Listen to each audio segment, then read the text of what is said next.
Assalamualaikum warahmatullahi wabarakatuh. Saya Muhammad Atta Hosid, absen 22, dan teman saya Wizardi Maulana, absen 29. Kami di sini akan mempresentasikan tentang dinamika persatuan dan kesatuan NKRI.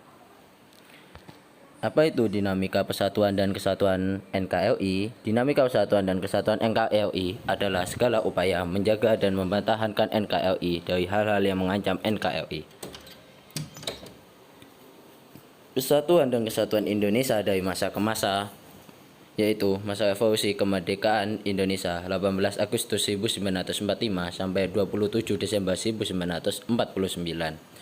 Masa Republik Indonesia Serikat RIS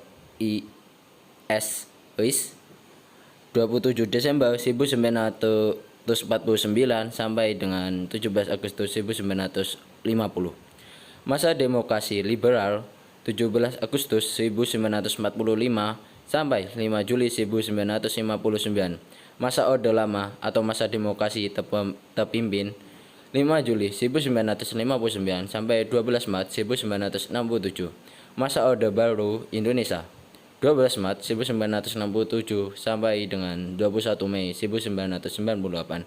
Dan masa sekarang ada masa reformasi 21 Mei 1908 sampai sekarang 20 Maret 2022.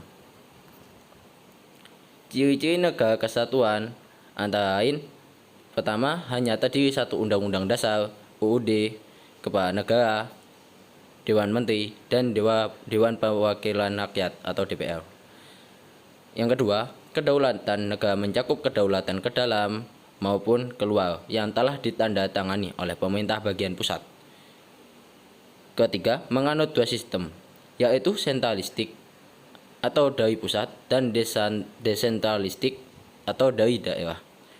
Dan yang terakhir, hanya menggunakan satu kebijakan terhadap masalah yang dihadapi seperti ekonomi, sosial, politik, budaya, keamanan, dan pertahanan.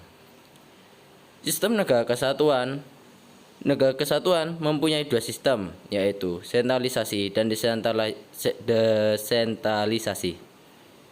Perbedaannya adalah sentralisasi, semua aspek diatur langsung oleh pemerintah pusat tanpa adanya campur tangan dari pemerintah daerah.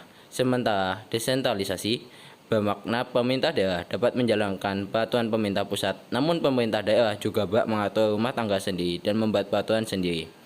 Dikutip dari artikel Detik.edu mengenai negara kesatuan, sistem dan perbedaan dengan negara federal dan selengkapnya.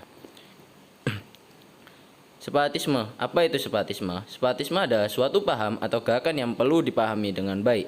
Istilah separatisme ini mengacu pada orang-orang atau suatu golongan yang ingin memisahkan diri dari suatu kelompok. Dalam hal ini adalah negara. Yang contohnya adalah Timur Timur.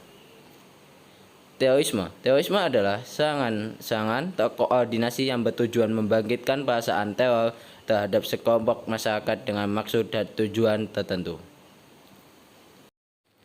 Densus 88 sudah tangkap ratusan terduga teroris, tapi masih banyak sel terorisme aktif. Kok bisa? Kepala Detasemen Khusus Densus 88 Anti Teror Irjen Pol Martinus Hukom mengatakan bahwa masih banyak sel-sel terorisme yang aktif di Indonesia. Hal itu diketahui dari banyaknya penangkapan terhadap terduga teroris yang telah dilakukan Densus sejak 2020. Densus mencatat ada penangkapan terhadap 232 orang sepanjang 2020. Sementara pada tahun 2021 ada 370 orang ditangkap.